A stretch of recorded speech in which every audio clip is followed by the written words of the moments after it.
Selamat datang ke saluran Mindset Knowledge, sebuah channel yang bertujuan untuk membuka minda anda dan mempromosikan pengetahuan tentang dunia. Mengapa ramai orang sibuk mencari wang tetapi sentiasa kekurangan wang untuk dibelanjakan?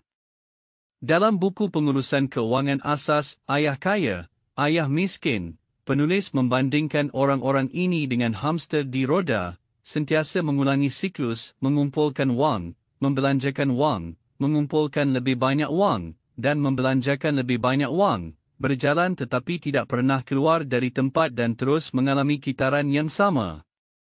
Untuk menjadikan kehidupan semakin baik, orang biasa perlu menolak penggunaan wang yang tidak teratur, menguruskan keuangan secara bijak, mencari pendapatan yang lebih tinggi dan mengurangkan perbelanjaan. Hanya dengan cara ini, penghasilan pasif dapat ditingkatkan, membawa kehidupan ke dalam kitaran positif yang berterusan. Ramai orang mungkin beranggapan bahawa orang kaya selalu membeli barangan mewah kerana ia dapat memperlihatkan kekayaan dan status mereka. Namun, pada masa kini, ramai orang kaya tidak lagi menggunakan cara ini untuk menunjukkan kedudukan sosial mereka. Sebaliknya, mereka memberi perhatian yang besar terhadap bagaimana wang mereka digunakan dalam kehidupan seharian, mengetahui di mana wang mereka sepatutnya dilaburkan dan di mana wang mereka tidak patut dilaburkan. Hari ini, kita akan melihat 8 jenis perbelanjaan yang akan dielakkan oleh orang kaya sebanyak yang mungkin. 1. Memutuskan tidak membeli loteri. Banyak orang bermimpi menjadi kaya dalam semalam, entah itu dari warisan atau menang loteri. Namun kenyataannya, kebanyakan orang yang membeli loteri adalah orang miskin.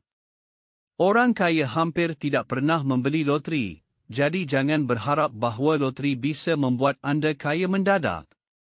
Loteri semakin membuat ketagihan, banyak orang berfikir bahawa membeli loteri dapat membuat mereka menjadi kaya dan mendadak. Namun, hasilnya seringkali tidak sesuai dengan harapan. Siapa yang akan membeli loteri setiap hari? Jawabannya adalah orang miskin. Seseorang yang sangat miskin dan tidak memiliki kemampuan untuk menghasilkan uang akan mencari jalan pintas. Mereka ingin mencari keberuntungan, percaya pada keberuntungan, dan berharap untuk memenangkan hadiah besar setiap hari. Bukan berarti tidak boleh membeli loteri sama sekali, namun belilah untuk bersenang-senang saja. Ketika saatnya untuk berusaha keras, janganlah menaruh harapan di jalan pintas seperti loteri ini. Ini hanya akan membuang waktu dan tidak realistis. Selama bertahun-tahun, berapa banyak orang yang benar-benar memenangkan hadiah besar? Membeli loteri sama seperti kecanduan perjudian. Jika anda tidak menang hari ini, anda akan ingin mencoba lagi besok, dan begitu seterusnya. Ini adalah sikap pecundang yang tidak mau mengakui kekalahan. Jika berlanjut seperti itu dalam jangka panjang, seseorang akan menjadi sangat tidak realistis. Setiap hari hidup dalam fantasi, bahkan ada orang yang memuja dewa dan malaikat agar keberuntungan datang dalam hidup mereka. Ini adalah tanda-tanda orang yang kehilangan kendali. Segala sesuatu dicapai dengan usaha, baik itu menghasilkan uang atau meraih kesuksesan. Hal itu tidak datang dengan cara mencari jalan pintas. Yang harus anda lakukan bukanlah bermimpi, tapi bekerja keras. Hanya dengan kerja keras, anda bisa mendapatkan pengetahuan yang benar dan membuat hidup anda menjadi lebih baik. 2. Menonton drama dan permainan video. Orang kaya tahu bahawa menonton drama terlalu banyak. Pertama, membuang masa. Kedua, seseorang sentiasa menerima maklumat secara pasif. Ia akan menjadikan seseorang pemalas dan enggan berfikir. Setiap hari kita main telefon dan menonton video, beribu-ribu maklumat dimasukkan ke dalam minda kita, tetapi selepas beberapa waktu, kita akan melupakannya dan ia tidak bermakna bagi diri kita sendiri. Hanya apabila anda mengeluarkan sesuatu keluar daripada diri anda, proses ini, apa yang anda keluarkan sudah ada dalam minda anda. Ini adalah maklumat yang benar-benar milik anda. Kecanduan permainan video juga sangat berbahaya, sangat merosakkan mata, membuat kulit menjadi tua lebih cepat. Ia membuang banyak wang dan masa yang berharga, mengambil terlalu banyak tenaga anda, mengacaukan keadaan emosi anda, menjadikan anda semakin kurang sabar. Suka mudah terganggu semasa bekerja, sukar terlibat dengan pekerjaan, dan membuang banyak masa bekerja. Anda tidak dapat memperluaskan lingkaran sosial anda, orang yang anda sayangi di sekeliling anda tidak dapat mendapat perhatian dan hubungan, sambil membuang masa untuk merancang keuangan anda. Impian anda menjadi orang kaya akan menjadi impian selamanya. Daripada mempunyai banyak masa lapang, lebih baik untuk bersenam, memikirkan masa depan, dan membangunkan minat dan hobi anda. Fikirkan bagaimana untuk bekerja lebih baik dalam pekerjaan anda sekarang, mencuba inovasi, menggunakan minda anda untuk memikirkan cara untuk menghasilkan lebih banyak wang, fokus pada matlamat yang ditetapkan oleh majikan dan diri sendiri. 3. Tidak belanja secara impulsif. Belanja secara impulsif merujuk kepada pengeluaran yang melebihi keperluan asal seseorang kerana pelbagai sebab, biasanya disebabkan oleh operasi dan aktiviti pemasaran peniaga. Ini termasuk pembelian yang tidak diperlukan atau pembelian yang melebihi jumlah yang sepatutnya. Sebagai contoh, jika anda selalu ingin membeli telefon pintar baru dan ada promosi semasa acara beli belah, dan anda membelinya tanpa ragu-ragu, ini tidak dianggap pembelian secara impulsif. Tetapi jika anda selalu ingin membeli telefon pintar dan pada acara beli belah, anda membeli telefon pintar dan membayar tambahan RM50 untuk membeli handphone Bluetooth yang sebenarnya tidak diperlukan, ini dianggap sebagai pembelian secara impulsif. Anda boleh melihat apabila ia melampaui keperluan asal anda. Oleh itu, untuk mengelakkan pembelian secara impulsif, anda boleh menulis senarai barang-barang yang anda perlu beli atau belanjakan, dan membeli mengikut senarai tersebut. Anda juga boleh memikirkan semula keperluan asal anda apabila timbul keinginan untuk membeli. Ini dapat membantu anda mengelakkan pembelian secara impulsif. Untuk kebanyakan orang biasa, belanja secara impulsif adalah musuh utama keuangan. Mereka teruja melihat tawaran yang disediakan dan menghabiskan masa di pusat membeli belah sepanjang hari dengan membawa pulang beg belanjaan besar. Walaupun kelihatan mendapat tawaran yang baik, tetapi sebenarnya mereka membeli banyak barang yang tidak diperlukan atau tidak diperlukan untuk sementara waktu. Keinginan untuk membazir adalah tidak berkesudahan. Tanpa mengawal keinginan, walaupun mempunyai banyak wang, wang akan habis. Orang muda tidak sepatutnya terjebak dalam pusaran konsumerisme. Banyak orang muda mempunyai pembelian secara impulsif sebelum membentuk pandangan pembelian yang betul. Kebanyakan pembelian ini dibuat kerana ingin bersaing atau mengikuti trend, tetapi apabila mereka kembali ke jalan yang betul, mereka menyedari bahawa pembelian secara impulsif mereka sebenarnya tidak diperlukan. 4. Tidak mengikut arus atau trend. Alasan orang mengikut arus sangat banyak, seperti kesalahan pakar dan selebriti. Sekarang banyak pakar atau selebriti yang bertutur kata dengan tidak bertanggungjawab. Mereka tidak berbicara dari sudut pandang yang adil dan umum, tetapi dari sudut pandang pihak yang memberi dana atau kepentingan pribadi untuk mengarahkan atau mempengaruhi orang ramai. Akhirnya pihak yang mendapat keuntungan adalah pihak yang memberikan dana atau diri sendiri. Contohnya, setelah Elon Musk menyokong mata wang maya di platform pribadinya, dia kemudian melancarkan Gigi Coin dan menjualnya. Selanjutnya, ada kesan kepura-puraan kumpulan manusia.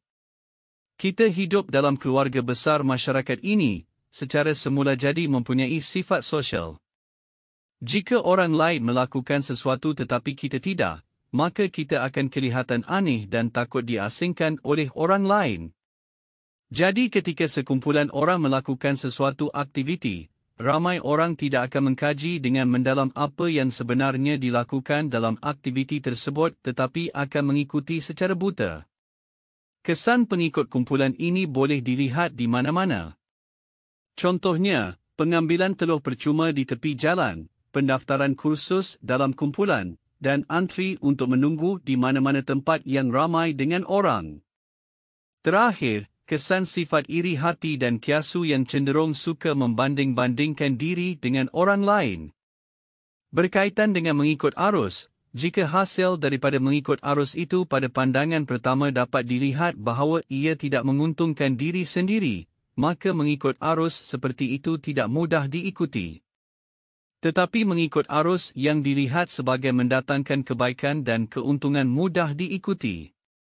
Sifat iri hati dan kiasu yang teruk, melihat orang lain membeli sesuatu, kita juga akan membelinya. Ikut buta dalam mengikut arus akan mengakibatkan kita kehilangan kemampuan berfikir independen kita sendiri. Akhirnya, hanya peniaga yang mendapat keuntungan, dan kita semua menjadi mangsa. Orang kaya memahami bahawa mengikut arus mudah membawa diri ke dalam kebuntuan, membuat kita kehilangan tujuan sebenar kita. Jadi hampir semua keputusan yang dibuat oleh orang kaya melalui pemikiran rasional mereka sendiri dan bukan secara buta mengikuti arus. 5. Produk elektronik terkini. Tidak dapat disangkal bahawa frekuensi pergantian produk teknologi sekarang sangat cepat. Dalam waktu kurang dari 1 tahun, produsen akan mengeluarkan produk yang lebih cantik dan dengan lebih banyak fungsi. Beberapa orang bahkan jika gaji mereka tidak tinggi, masih menganggap tren teknologi seperti ini harus dikejar, tetapi orang kaya melakukan hal ini dengan sangat baik. Banyak produk teknologi orang sukses yang tidak paling baru, bahkan beberapa tahun yang lalu. Beli produk digital ketika ada kebutuhan, jangan ikuti tren secara membabi buta. Selanjutnya, dalam era di mana produk elektronik selalu diperbarui dengan sangat cepat, setiap orang memiliki banyak produk elektronik di rumah, yang menyebabkan tekanan lingkungan. Misalnya, satu ponsel memerlukan 500-1000 komponen plastik dan logam yang berbeza, semuanya berasal dari sumber daya yang tidak dapat didaur ulang. Polusi elektronik dapat dibayangkan. Sampah elektronik juga mengandung banyak bahan berbahaya dan beracun. Jika dibuang, dibakar, atau ditimbun secara sembarangan, akan menyebabkan banyak limbah cair, gas, dan abu yang sangat mengotori lingkungan. Oleh kerana itu, produk elektronik juga memerlukan pendekatan yang hemat dan tidak ikut-ikutan secara membabi buta. Belilah produk elektronik hanya ketika dibutuhkan, jangan beli yang tidak perlu. Hemat wang dan ramah lingkungan. 6. Tidak membeli barang mewah. Konsumerisme adalah pemotong yang mengintai orang biasa, dan jebakan merek ada di mana-mana. Setiap kali penghasilan anda meningkat, akan ada merek yang lebih mahal yang akan memanen kekayaan anda. Banyak orang, kerana pengalaman kemiskinan pada masa kecil, ketika mereka tumbuh dewasa dan mendapatkan penghasilan tinggi, mereka menjadi boros dan berharap untuk menghilangkan penyesalan kekurangan material yang pernah mereka alami, dan mengumumkan kepada dunia bahawa mereka sekarang menjadi orang kaya. Namun, konsumsi yang tinggi tidak selalu menjadi tanda kekayaan. Orang biasa suka membeli-beli barang juga kerana bertanggung jawab atas beban hidup. Meskipun mereka bekerja keras, sulit untuk keluar dari lingkaran kemiskinan, dan hidup akan semakin membebani anda, yang hanya akan mempertimbangkan kebutuhan harian, tidak dapat memikirkan masa depan, sehingga sulit untuk membuat keputusan yang tepat. Ini juga mengapa kita sering melihat pekerja keras dan sibuk. Mereka bekerja keras dan bahkan bekerja lebih dari 12 jam sehari, tetapi sering mengeluh tentang diri mereka sebagai hewan ternak sosial, orang yang kerja di dalam ruangan sepanjang hari, bahkan merasa hidup mereka semakin miskin. Penelitian ilmiah menunjukkan bahawa kelompok yang hidup di bawah tekanan besar, biasanya menanggung kortisol yang lebih tinggi. Jenis hormon ini awalnya berasal dari kelenjar adrenal dan dihasilkan dalam respons stres, dan mudah mendorong manusia untuk membuat keputusan impulsif yang lebih tidak masuk akal. Orang kaya sejati menilai kualitas barang, bukan merek.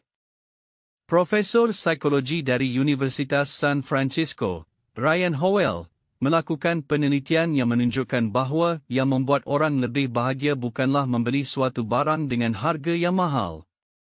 Dalam kenyataannya, bergabung dengan orang yang anda cintai dalam kegiatan yang beragam dapat meningkatkan kebahagiaan seseorang.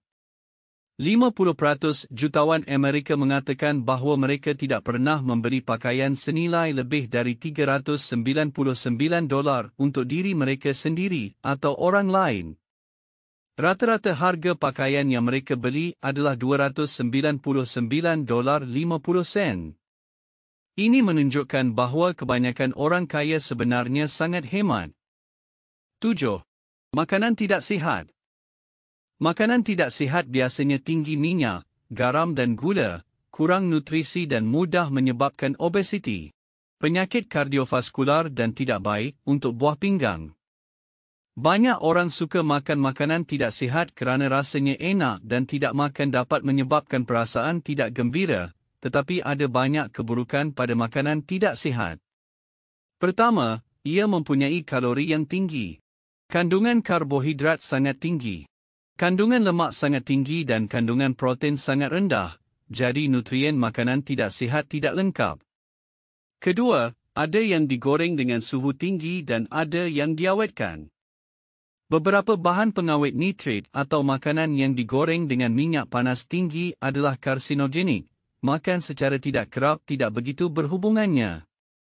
Jika dimakan kerap, ia mungkin memberi kesan negatif pada tubuh. Kajian menunjukkan bahawa orang kaya sangat prihatin tentang keadaan kesihatan mereka. 76% orang kaya menghabiskan 20 hingga 30 minit pada setiap hari selama sekurang-kurangnya 4 hari seminggu untuk senaman aerobik. 75% orang kaya tidak makan makanan tidak sihat. 8. Pengelakan cukai yang sah. Orang kaya menghadapi masalah cukai yang tinggi dan tekanan beban cukai. Tetapi mereka memiliki kelebihan yang cukup untuk mendapatkan lebih banyak sumber daya, lebih banyak cara dan lebih banyak maklumat untuk membantu mereka merancang cukai. Apabila perniagaan berkembang, mereka akan memisahkan perniagaan mereka untuk sekurang-kurangnya mengurangkan cukai. Orang kaya mempunyai cara-cara licik yang sah untuk menikmati kadar cukai yang lebih rendah dalam lingkungan yang sah. Selama beberapa ratus tahun, semua orang kaya di seluruh dunia telah memikirkan satu perkara, iaitu bagaimana untuk mendapatkan lebih banyak wang dan bagaimana mengelakkan cukai sebanyak mungkin, dan bagaimana untuk memindahkan kekayaan secara selamat ke generasi seterusnya, untuk mengelakkan pembaziran wang. Ada orang yang menggunakan cara yang cerdik melalui kaedah sah untuk mengelakkan cukai, dan ada yang menggunakan cara yang tidak sah seperti bermain permainan kucing dan tikus dengan mempermainkan cukai. Pemain yang lebih mahir membantu dalam membuat peraturan permainan, menjadikan beberapa tindakan pengelakan cukai yang tidak sah menjadi sah. Dalam kehidupan seharian, anda akan cuba mengelakkan perbelanjaan apa? Terima kasih kerana menonton video ini. Jika anda suka, sila klik like dan kongsikan dengan rakan-rakan anda. Jangan lupa langgan saluran kami untuk mendapatkan video-video yang menarik di masa depan. Sokongan anda amat bermakna kepada kami dan membantu kami mencipta lebih banyak kandungan yang anda suka.